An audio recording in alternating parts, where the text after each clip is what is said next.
যারা TET pass করেছিলেন তারা আজকে আপনার সঙ্গে দেখা করলেন, মূলত কি বিষয় আপনাকে জানান? দেখুন কি জানাচ্ছে পরে বলবো, তার আগে আমি আমার ভিডিওর মাধ্যমে সাধারণ মানুষ যারা দেখবেন তাদের কাছেও বার্তা দিচ্ছি। এদের শুধু একা সমস্যা নয়, আপনার বাড়ির ছেলেটারও সমস্যা। আপনি অর্থনৈতিক ভাবে পিছিয়ে আছেন, আপনার ছেলেকে আপনি প্রাইমারি স্কুলে পড়াতে পারছেন না, আপনার ছেলে প্রাইমারি স্কুলে যাচ্ছে, সেখানে টিচার আছে তো? দেখছেন আপনারা কি সব ক্লাসটা ঠিকঠাক হয় তো, না মিড ডে মিল খেয়ে চলে আসে? 2022 সাল, তার আগে 2017-তে লাস্ট টেট হয়েছিল, মানে তার নোটিফিকেশন হয়েছিল, 21-এ তারা টেট হয়েছিল, আর 2022 এই সময়ের মধ্যে প্রায় পশ্চিমবাংলায় প্রাইমারি স্কুলে প্রায় 1.5 লক্ষ শূন্যপদ তৈরি হয়ে গিয়েছে। পড়াশোনা কোথায় হবে? বুনিয়াদী শিক্ষা, প্রাথমিক শিক্ষা যদি আপনার আমার পরিবারের ছেলে মেয়েরা না পায়, তাহলে কম্পিটিশনে যাবে কি করে? গোড়াতেই যদি ধ্বংস করে দেয় এরা, তাহলে উচ্চশিক্ষায় শিক্ষিত হবে কি করে? ফলে কি হচ্ছে, আমরা স্কুল জুড়ে সংখ্যা বাড়ছে, 8-9 অব্দি যেতে পারছে না, পড়াশোনা ঠিক করে করতে পারছে না। তারা কি হচ্ছে, কোথায় যাচ্ছে? কাজ ছেড়ে, পড়াশোনা ছেড়ে কাজে চলে যাচ্ছে।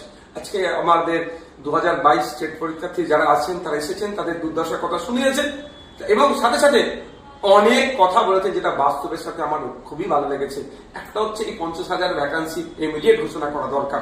আমি এর সপক্ষে, কারণ 1.5 লক্ষ মতো প্রায় শূন্য পদ আছে সমস্ত প্রাইমারি স্কুলগুলোতে, সেখানে 50,000 দিয়ে কিছুটা হলো যে ছেলেগুলো আপনার রাইট টু এডুকেশনের যে অধিকার থেকে বঞ্চিত হচ্ছে, কিছুটা হলো সুরাহা করা যায়। 1 নম্বর কথা, তাহলে 50,000 পরিবার বাঁচবে। এই 50,000 পরিবার বাঁচলে আরো 1 লক্ষ পরিবার উপকৃত হবে এদের দ্বারাই। তাহলে 1.5 লক্ষ পরিবার মানে প্রায় আপনার প্রায় 8 থেকে 10 লক্ষ মানুষ এই নিয়োগের ফলে উপকৃত হবে। প্রত্যক্ষ পরোক্ষ একটা দিক, অর্থনৈতিকভাবে উপকৃত হবে। দ্বিতীয় দিক হচ্ছে, এই 50,000 নিয়োগ করলে প্রাইমারি শিক্ষা ব্যবস্থা কিছুটা হলো যে ধ্বংসের দিকে যাচ্ছিল, এই টিচাররা কিছুটা হলো আটকাতে পারবে। 3 নম্বর পয়েন্ট যেটা হচ্ছে, সেটা আপনার আমার পরিবারের যারা যারা শুনবেন আমার অডিও ভিডিওটাকে, যে কারা আর্থিকভাবে দুর্বল তো আমাদের কি সামর্থ্য আছে? আমরা পশ্চিমবাংলায় 50% মানুষ সরাসরি কৃষিকাজের সাথে যুক্ত, আর ওই 50% মানুষের মাসিক গড় ইনকাম বিলো 8,000। তারা কি পারবে তাদের ছেলে মেয়েদেরকে প্রাইভেট স্কুলে পড়াতে? সরকারি স্কুলে পড়ানোর ব্যবস্থা করছে প্রাথমিক শিক্ষার জন্য, সেখানে তারা অর্থের অভাবে প্রাইমারি স্কুলে দিচ্ছে, কিন্তু সেখানে টিচার নাই, ফলে তাদের ছেলেদের ভবিষ্যৎ ধ্বংস হচ্ছে।